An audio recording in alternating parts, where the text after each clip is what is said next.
Level up to survive के episode 4 के साथ हाजिर हूँ। तो लास्ट एपिसोड के एंड पे हमने देखा था लिज़ी वहाँ पर एक डीमन वुल्फ को मारने के बाद लेवल अप करता है और लेवल अप होने के बाद वो वहीं पर अपने लिए कुछ चीजें खरीदता है जो कि उसके लिए खाने का सामान होता है। वो वहीं पर बैठकर अपना खाना खाता है। लिज़ी कहता है चलो फिलहाल के लिए इतना ही काफी है, मैंने जहाँ पर 5 लेवल हासिल किए थे और उन 5 लेवल्स के बदले में मुझे खाने का कुछ सामान मिल गया है, जहाँ पर पानी का मसला भी हल हो गया और खाने पीने का मसला भी हल हो गया है। तो अपना पेट भर लेने के बाद लिज़ी कहता है चलो ठीक है, आप अपने स्टैट्स को देखते हैं। लिज़ी अपने सिस्टम से कहता है सिस्टम मेरे पॉइंट्स के बारे में दिखाओ। तो उसके पास पॉइंट्स होते हैं, तो उसका लेवल फिर से 1 हो चुका है। लिज़ी कहता है मुझे अभी तक इस बारे में समझ नहीं आई कि मैं यहाँ पर किसी स्किल को कैसे अचीव कर सकता हूँ। सकता है कि मुझे यहाँ पर अपनी लाइफ को ही दांव पर लगाकर इस बात को समझना पड़ेगा कि एक स्किल को कैसे हासिल करना है। फिलहाल मेरे पास 25 ऐसे पॉइंट्स हैं जिनको मैं अपने स्टैट्स में ऐड कर सकता हूँ। चलो सबसे पहले तो उन 25 पॉइंट्स को अपने स्टैट्स में ऐड करता हूँ ताकि अपनी एजिलिटी और स्ट्रेंथ को थोड़ा सा बढ़ाया जा सके। लिज़ी कहता है एक बार मैंने इन पॉइंट्स को एडजस्ट कर लिया तो उसके बाद मैं इनको कम ज्यादा नहीं कर सकता, इसलिए मुझे सोच समझकर इन सारे पॉइंट्स को यहाँ पर ऐड करना होगा। तो मैं अपनी स्ट्रेंथ को बढ़ा सकता हूँ या फिर स्पीड को बढ़ा सकता हूँ या फिर अपनी एजिलिटी को बढ़ा सकता हूँ। जिस चीज को भी बढ़ा दिया उसको दोबारा से माइनस नहीं कर सकता। लिज़ी क्योंकि एक जीनियस लड़का है इसी वजह से वो यहीं पर सोचना शुरू करता है। वो कहता है अगर मैं यहाँ पर सिर्फ अपनी स्ट्रेंथ को बढ़ाऊंगा तो इससे मेरी मैजिक पावर कम हो जाएगी, यानी कि यहाँ पर मैं अटैक पावर को नहीं यूज कर पाऊंगा और मेरी एजिलिटी कम रह जाएगी। मेरे पास जितनी स्ट्रेंथ है, एंड्योरेंस है और एजिलिटी है वो सारी की सारी मेरी फिजिकल डैमेज और डिफेंस के साथ रिलेट करती है। इसके अलावा मुझे यहाँ पर स्पीड भी चाहिए। लिज़ी कहता है यहाँ पर जिस डेजर्ट वुल्फ के साथ मेरा सामना हुआ था उसके पास मेरे से काफी ज्यादा हाई स्टैट्स थे। हालांकि हम दोनों में सिर्फ 4 लेवल्स का डिफरेंस था, लेकिन फिर भी उसके स्टैट्स मुझसे ज्यादा थे, उसकी स्पीड और उसकी स्ट्रेंथ मुझसे ज्यादा थी। अगर मेरा सामना यहाँ पर इसी तरह के किसी और मॉन्स्टर से होता है जो कि इस वुल्फ मॉन्स्टर से भी ज्यादा पावरफुल होगा, मेरे पास इतनी स्ट्रेंथ और स्पीड होनी चाहिए कि मैं वहाँ से भाग सकूं या फिर उसका मुकाबला कर सकूं। तो मुझे लगता है कि मुझे यहाँ पर एक वुल्फ मॉन्स्टर से ज्यादा स्ट्रॉन्ग बनना पड़ेगा। तो यहाँ पर लिज़ी थोड़ी देर सोचने के बाद अपनी फिजिकल एबिलिटीज में 5 पॉइंट्स को ऐड करता है, स्ट्रेंथ में 10 पॉइंट्स को ऐड करता है और अपनी एजिलिटी में 10 पॉइंट्स को ऐड करता है और इस तरह इसके टोटल 25 पॉइंट्स ऐड हो जाते हैं। और जैसे वो वहाँ पर यस के बटन पे क्लिक करता है उसी वक्त उसकी बॉडी के अंदर उसके सारे स्टैट्स को इंक्रीज कर दिया जाता है। लिज़ी कहता है जैसा कि मैंने सोचा था बिल्कुल वैसा ही हो रहा है, जैसे मैंने वहाँ पर पॉइंट्स को ऐड किया है यहाँ पर मेरी बॉडी में महसूस हो रहा है। मेरी स्ट्रेंथ और मेरी एजिलिटी बढ़ चुकी है और मेरी फिजिक भी पहले से बेहतर हो गई है। मेरी पूरी बॉडी के अंदर बहुत ज्यादा एनर्जी आ गई है और मेरी बॉडी पहले से ज्यादा लाइट महसूस हो रही है। मुझे ऐसा महसूस हो रहा है जैसे कि मैं बहुत ज्यादा स्ट्रॉन्ग हो गया हूँ। स्ट्रॉन्ग होने की फीलिंग तो बहुत ज्यादा अच्छी है। इस वक्त उसे साइड से दोबारा से डेजर्ट वुल्फ के हाउल करने की आवाज आती है। वो साइड पर देखता है तो वहाँ पर बहुत सारे डेजर्ट वुल्फ होते हैं। लिज़ी जल्दी से अपनी तलवार निकालता और कहता है ये तो बहुत ही परफेक्ट टाइमिंग है, मैं वैसे भी देखना चाहता था कि आखिर मैंने स्टैट्स को बढ़ने के बाद मेरी स्ट्रेंथ कितनी ज्यादा बड़ी है। लोग तो यहाँ पर अपना पूरा ग्रुप लेकर आ गए हैं, चलो इन सभी को मारकर अपनी नई स्ट्रेंथ को चेक करते हैं। तो वो वुल्फ मॉन्स्टर बड़ी स्पीड से उसके ऊपर अटैक करने के लिए आगे बढ़ते हैं, जबकि लिज़ी भी अपनी तलवार को लेकर उनके ऊपर अटैक करने के लिए आगे बढ़ता है। लिज़ी अपनी तलवार के साथ वुल्फ मॉन्स्टर के ऊपर अटैक करता है, उसकी तलवार उसके जबड़े के सेंटर से गुजरती है। लिज़ी जैसे अपनी तलवार को घुमाता है तो वो उसके पूरे जबड़े को ही काट देता है। कि थोड़ी देर पहले जब उसने एक मॉन्स्टर के ऊपर अपनी तलवार से अटैक किया था तो वो उसके सर को नहीं काट पाया था। लिज़ी कहता है मुझे लगता है कि मेरी स्ट्रेंथ के बढ़ने के साथ साथ मेरी तलवार की ड्यूरेबिलिटी और इसकी स्ट्रेंथ भी बढ़ गई है। अब मुझे इन वुल्फ मॉन्स्टर की वीकनेस के ऊपर अटैक करने की जरूरत भी नहीं है, मैं जहाँ से चाहे इनको कट कर सकता हूँ। यहाँ पर जैसे वो एक वुल्फ को मारता है साथ ही उसे लेवल अप कहा जाता है। उसी वक्त दूसरा वुल्फ मॉन्स्टर अपना बड़ा सा मुंह खोलकर लिज़ी के ऊपर अटैक करने के लिए आगे बढ़ता है, लेकिन लिज़ी अपनी तलवार को पीछे की तरफ घुमाते हुए उसकी गर्दन काट देता है। लिज़ी कहता है मेरी तलवारबाजी के स्किल्स पहले से बहुत ज्यादा बढ़ गए हैं, यानी कि मेरी स्ट्रेंथ भी बढ़ी है, तो मुझे यहाँ पर इन सभी को एक एक करके मारने की क्या जरूरत है। वो जल्दी से ऊपर की तरफ जंप करता है और सारे पैक के ऊपर एक साथ अटैक करता है। वो अपनी तलवार को घुमाता है तो उसकी तलवार के साथ जितने भी वहाँ पर वुल्फ मॉन्स्टर्स टच होते हैं वो सारे कटते जाते हैं। तो लिज़ी अब पहले से बहुत ज्यादा तेज हो गया है क्योंकि उसकी एजिलिटी भी बढ़ चुकी है। वो बड़ी स्पीड के साथ वुल्फ मॉन्स्टर्स के गले काट रहा होता है। वहाँ पर जितने वुल्फ मॉन्स्टर्स होते हैं वो उन सभी को मार देता है और उसके पास काफी सारी विंडोज ओपन होती है और उसे कहा जाता है लेवल अप लेवल अप। तो यहाँ पर बहुत सारे वुल्फ मॉन्स्टर्स को मारने के बाद वो उन्हीं की लाशों के ढेर के ऊपर बैठ जाता है और उसके पास विंडो ओपन होती है और कहा जाता है तुम्हें बहुत ज्यादा बधाई हो, तुम यहाँ पर लेवल 15 तक पहुँच चुके हो। इन सारे वुल्फ मॉन्स्टर्स को मारने पर तुम्हें टोटल 24,000 एक्सपीरियंस पॉइंट्स मिले हैं। इसके अलावा तुम्हें 75 पॉइंट्स ऐसे मिले हैं जिनको तुम अपनी एजिलिटी और स्ट्रेंथ में डिवाइड कर सकते हो। लिज़ी भी इस बात से बहुत ज्यादा खुश होता है और कहता है लेवल अप करने के बाद जब मेरी स्ट्रेंथ बढ़ चुकी है तो इन सारे मॉन्स्टर्स को मारना बहुत ज्यादा इजी हो गया है। यहीं पर कुछ देर और बैठने के बाद रात के वक्त लिज़ी बाहर निकलता है। रात के वक्त डेजर्ट में काफी ठंड होती है। लिज़ी कहता है चलो अब लगता है कि आगे की तरफ बढ़ा जाए क्योंकि रात के वक्त डेजर्ट में काफी ठंड है और चलना आसान हो जाएगा, जबकि मेरे पास काफी सारा पानी भी है और खाना भी है जो कि मुझे इस गेम सिस्टम ने दे दिया है। मुझे डेजर्ट में रात के वक्त भूख प्यास की फिक्र करने की जरूरत नहीं है। मुझे जल्दी से इस गेम से बाहर निकलने का रास्ता ढूंढना होगा। लेकिन जैसे ही वो थोड़ा सा आगे बढ़ता है, वहाँ पर वुल्फ मॉन्स्टर्स की लाशें पड़ी होती हैं। वो सामने की तरफ देखकर बहुत ज्यादा हैरान होता है। वहाँ पर कोई एक दो नहीं बल्कि बहुत सारे वुल्फ मॉन्स्टर्स की लाशें पड़ी होती हैं। लिज़ी वहीं पर एक वुल्फ मॉन्स्टर के पास ही बैठ जाता है और कहता है, ये सारे के सारे वुल्फ मॉन्स्टर्स मर कैसे गए। इसी वक्त उसे एक चट्टान के ऊपर से एक वुल्फ मॉन्स्टर्स के चिल्लाने की आवाज आती है। कोई मॉन्स्टर के ऊपर अटैक कर रहा होता है, एक और मॉन्स्टर जो कि उसकी बॉडी के अंदर अपना हाथ दंसाता है, उस वुल्फ मॉन्स्टर को मार देता है। लिज़ी जल्दी से अपनी तलवार निकालता है और ऊपर की तरफ देखता है क्या वहाँ पर कौन है, तो उसे वहाँ पर अंधेरे में कोई और मॉन्स्टर दिखाई देता है। उसने वहाँ पर दो वुल्फ मॉन्स्टर्स को पकड़ रखा होता है और उन दोनों को मार दिया होता है, लेकिन साथ ही वो वहाँ से गायब हो जाता है। लिज़ी जल्दी से उठकर खड़ा होता है और कहता है, मैंने अभी भी किसी को यहाँ पर देखा था, लेकिन वो कहाँ पर चला गया। लिज़ी कहता है, वो कोई इल्यूजन नहीं हो सकती, मैंने वाकई में वहाँ पर किसी को देखा है, क्योंकि ये सारी की सारी वुल्फ की डेड बॉडीज ये तो यहीं पर पड़ी हैं। अगर ये कोई इल्यूजन होती तो ये सभी भी यहाँ से गायब हो जाती। लिज़ी कहता है, कहीं ऐसा तो नहीं है कि मेरे अलावा भी यहाँ पर कोई ना कोई प्लेयर ऐसा है जो फंसा हुआ है। लेकिन भी साथ ही वो वुल्फ मॉन्स्टर्स की डेड बॉडीज की तरफ देखता है। वो कहता है, इन सारे वुल्फ मॉन्स्टर्स की बॉडी के अंदर से इनके ब्लड को निकाल लिया गया है, किसी मॉन्स्टर ने इनकी बॉडी के अंदर से ब्लड को सक किया है। ये कोई दूसरा इंसानी प्लेयर नहीं हो सकता। तो लिज़ी भी वहीं पर खड़ा होता है कि उसी के पास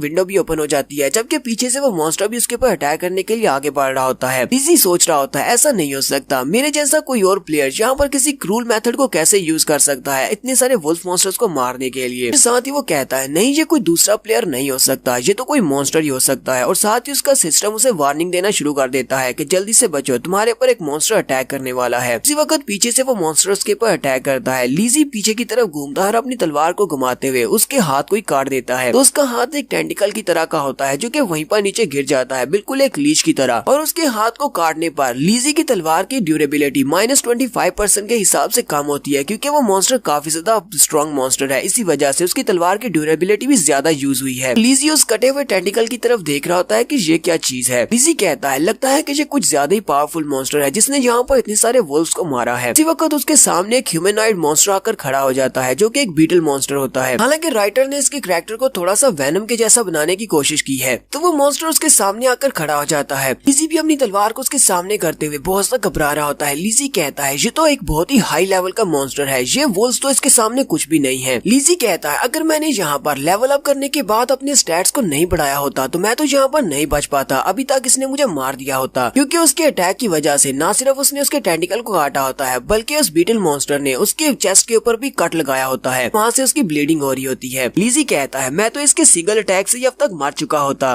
तो वो बीटल मॉन्स्टर भी लिज़ी को वहाँ पर देखकर काफी ज्यादा एक्साइटेड होता है। वो अपने कटे हुए हाथ की तरफ देख रहा होता है और वहीं पर उसका नया हाथ उगाता है, यानी कि उसके पास रीजनरेशन की एबिलिटी होती है। लिज़ी इस बात से और भी ज्यादा घबरा जाता है और कहता है, इसके पास तो रीजनरेशन की एबिलिटी है। साथ ही लिज़ी के पास एक विंडो ओपन होती है जिसमें उसके स्टैट्स के बारे में बताया जाता है कि इसका नाम वैंडरिंग डोमिनेटर है। उसके लेवल के ऊपर क्वेश्चन मार्क्स होते हैं, यानी कि उसका लेवल नहीं बताया जा रहा कि इसका लेवल क्या है। पर यहीं पर इस डोमिनेटर के बारे में बताया जाता है, कहा जाता है कि इस डेजर्ट को लेकनाया डेजर्ट कहा जाता है और इस डेजर्ट के अंदर ऐसे बहुत सारे डोमिनेटर्स हैं जो कि बहुत ज्यादा पावरफुल हैं। इनकी सबसे बेस्ट एबिलिटी इनकी स्पीड होती है और ये यहाँ पर लेकनाया डेजर्ट में फूड चेन की टॉप पर है, यानी कि यहाँ पर डेजर्ट के अंदर कोई भी मॉन्स्टर इनका मुकाबला नहीं कर सकता। ये सभी मॉन्स्टर से सबसे ज्यादा स्ट्रॉन्ग है। इनको अपने आप को जिंदा रखने के लिए दूसरे क्रिएचर्स के ब्लड को पीना पड़ता है। लिज़ी कहता है, अब मैं क्या करूँ, इसकी स्पीड तो उस वुल्फ मॉन्स्टर से भी बहुत ज्यादा है और ऊपर से ये यहाँ पर इस लेकनाया डेजर्ट में सबसे ज्यादा स्ट्रॉन्गेस्ट क्रिएचर है, इसका मतलब मैं इससे भाग नहीं सकता। लिज़ी कहता है, हालांकि मैंने फैसला किया था कि मुझे यहाँ पर हर किस्म के मॉन्स्टर का सामना करना पड़ सकता है, इसीलिए मैंने अपने आप को तैयार किया था, लेकिन इसकी बॉडी के अंदर से बहुत ज्यादा किलिंग इंटेंट निकल रहा है, जिससे मुझे बहुत ज्यादा डर महसूस हो रहा है। मुझे बिल्कुल ऐसा ही महसूस हो रहा है जैसे कि मुझे यहाँ पर घुटने टेक देने चाहिए और इसके सामने यहीं पर अपनी जान दे देनी चाहिए। डोमिनेटर भी अपने हाथ को आगे बढ़ाता है ताकि वो लिज़ी के ऊपर अटैक कर सके। लिज़ी कहता है, तो क्या मुझे क्या करना चाहिए, क्या मुझे यहाँ पर हार मान लेनी चाहिए, क्योंकि मैं इससे फाइट तो कर नहीं सकता, थोड़ी देर के बाद हो सकता है कि ये मुझे मार डाले और मेरे सारे ब्लड को चूस ले। लिज़ी कहता है, अपनी जिंदगी में मैं पहली बार इतना ज्यादा डर महसूस कर रहा हूँ। डोमिनेटर बड़ी स्पीड के साथ लिज़ी के ऊपर अटैक करने के लिए आगे बढ़ता है। वो अपने हाथ को आगे की तरफ बढ़ाता है ताकि वो लिज़ी के ऊपर अटैक कर सके, लेकिन लिज़ी भी यहाँ पर हार मानने को तैयार नहीं है। वो जल्दी से साइड पर डॉज कर जाता है। साइड पर डॉज करने के बाद जल्दी से ऊपर की तरफ जंप करता है और अपनी तलवार को उठाकर उसके ऊपर अटैक करते हुए कहता है, इस बात से क्या फर्क पड़ता है, एक बहुत ही पावरफुल मॉन्स्टर है, मुझे अगर यहाँ पर सर्वाइव करना है तो मुझे इस मॉन्स्टर को मारना पड़ेगा और अगर मुझे मरना है तो मैं यहाँ पर इसे फाइट करके ही मरूंगा। लिजी ऊपर वाली साइड से अपनी तलवार को घुमाते हुए उस मॉन्स्टर के ऊपर अटैक कर देता है, डोमिनेटर के ऊपर, जबकि डोमिनेटर उसकी तरफ देखता है कि लिजी की तलवार उसकी गर्दन के बहुत ज्यादा करीब पहुंच जाती है। लिजी को भी लगता है कि वो अपने इस अटैक के साथ इस डोमिनेटर को मार देगा। तो यहीं पर हम लोग अपनी एपिसोड 4 का एंड करेंगे। नेक्स्ट एपिसोड में देखेंगे कि क्या लिजी इस डोमिनेटर को मार पाएगा या फिर लिजी इस डोमिनेटर के हाथों से मरने वाला है।